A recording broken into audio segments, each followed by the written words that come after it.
जय श्री कृष्ण। श्रीमद् भगवद गीता अध्याय 15 पुरुषोत्तम योग। अध्याय 15 प्रारंभ करते हैं। भगवान ने कहा जाता है कि एक शाश्वत अश्वत्थ वृक्ष है जिसकी जड़ें तो ऊपर की ओर हैं और शाखाएं नीचे की ओर तथा पत्तियां वैदिक स्तोत्र हैं। जो इस वृक्ष को जानता है वह वेदों का ज्ञाता है। तात्पर्य, भक्ति योग की महत्ता की विवेचना के बाद यह पूछा जा सकता है, वेदों का क्या प्रयोजन है। इस अध्याय में बताया गया है कि वैदिक अध्ययन का प्रयोजन कृष्ण को समझना है। अतः जो कृष्ण भावना भावित है, जो भक्ति में रत है, वह वेदों को पहले से जानता है।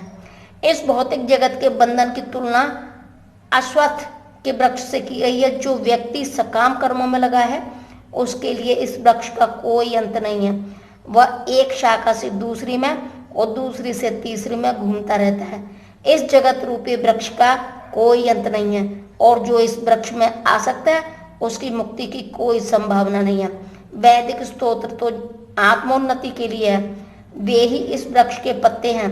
इस वृक्ष की जड़ें ऊपर की ओर बढ़ती हैं क्योंकि वे इस ब्रह्मांड के सर्वोच्च लोक से प्रारंभ होती हैं जहाँ पर ब्रह्मा स्थित है। यदि कोई इस मोह रूपी अविनाशी वृक्ष को समझ लेता है तो वह इससे बाहर निकल सकता है।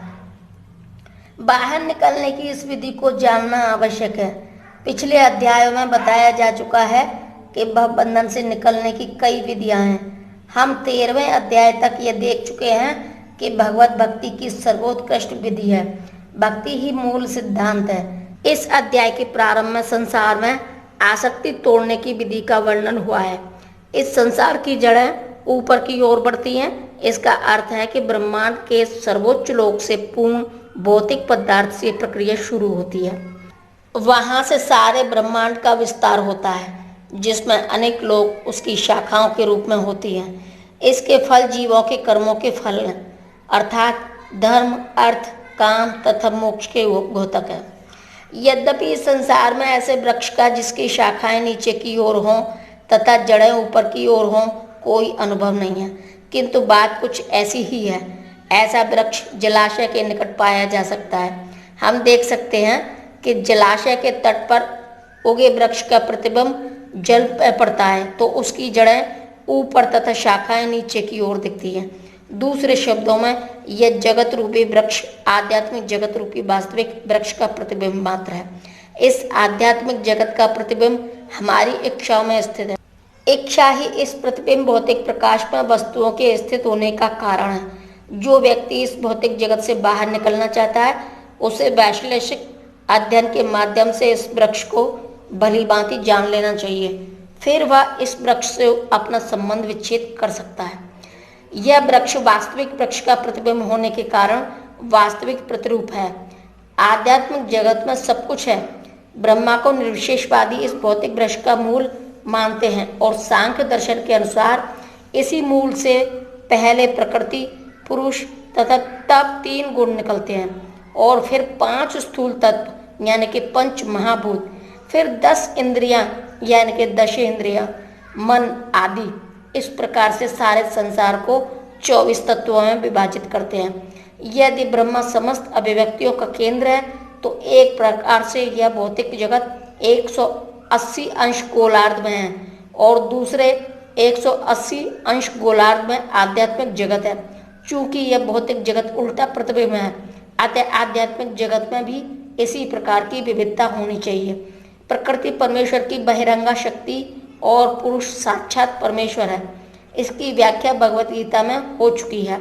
लेकिन चूंकि यह अभिव्यक्ति भौतिक है अतः क्षणिक है।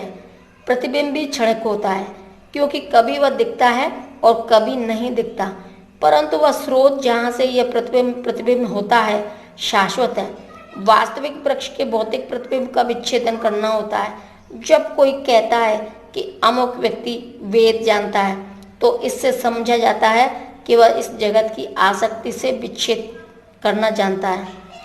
यदि वह इस विधि को जानता है तो समझिए कि वह वास्तव में वेदों को जानता है। जो व्यक्ति वेदों के कर्मकांड द्वारा आकृष्ट होता है वह इस वृक्ष की सुंदर हरी पत्तियों से आकृष्ट होता है। यह वेदों के वास्तविक उद्देश्य को नहीं जानता। वेदों का उद्देश्य भगवान ने स्वयं प्रकट किया है, और वह यह है कि इस प्रतिबिंब वृक्ष को काट कर आध्यात्मिक जगत के वास्तविक वृक्ष को प्राप्त करना है। इस वृक्ष की शाखाएं ऊपर तथा नीचे फैली हुई हैं और प्रकृति के 3 गुणों के द्वारा पोषित है।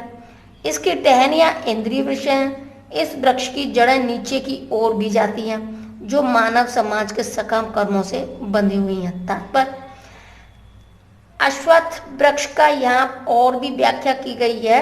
इसकी शाखाएं चतुर्दिक फैली हुई हैं।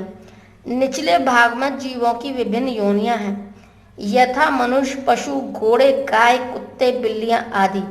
ये सभी वृक्ष की शाखाओं के निचले भाग में स्थित हैं, लेकिन ऊपरी भाग में जीवों की उच्च योनियां हैं, यथा देव, गंधर्व तथा अन्य बहुत सी उच्चतर योनियां हैं।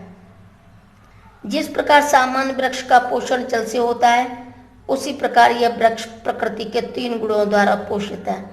कभी कभी हम देखते हैं कि जलाभाव से कोई कोई भूखंड वीरान हो जाता है, तो कोई खंड लहलाया होता है।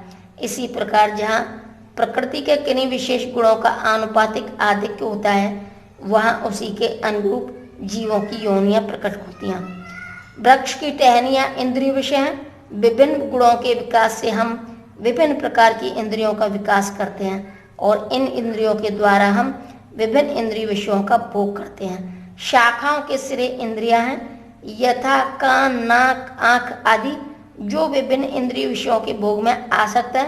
टहनियां शब्द, रूप, स्पर्श आदि इंद्रिय विषय के सहायक जड़ें राग तथा द्वेष है, जो विभिन्न प्रकार के कष्ट तथा इंद्रिय भोग का विभिन्न रूप है। धर्म अधर्म की प्रवृत्तियां इन्हीं गौण जड़ों से उत्पन्न हुई मानी जाती हैं। चारों दिशाओं में फैली हैं। वास्तविक जड़ तो ब्रह्मलोक में है, किंतु अन्य जड़ें मर्त्य लोक में हैं। जब मनुष्य उच्च लोकों में पुण्य कर्मों का फल भोग चुकता है, तो वह इस तरह पर उतरता है और उन्नति के लिए सकाम कर्मों का नवीनीकरण करता है। यह मनुष्य लोक कर्म क्षेत्र माना जाता है। जय श्री कृष्ण।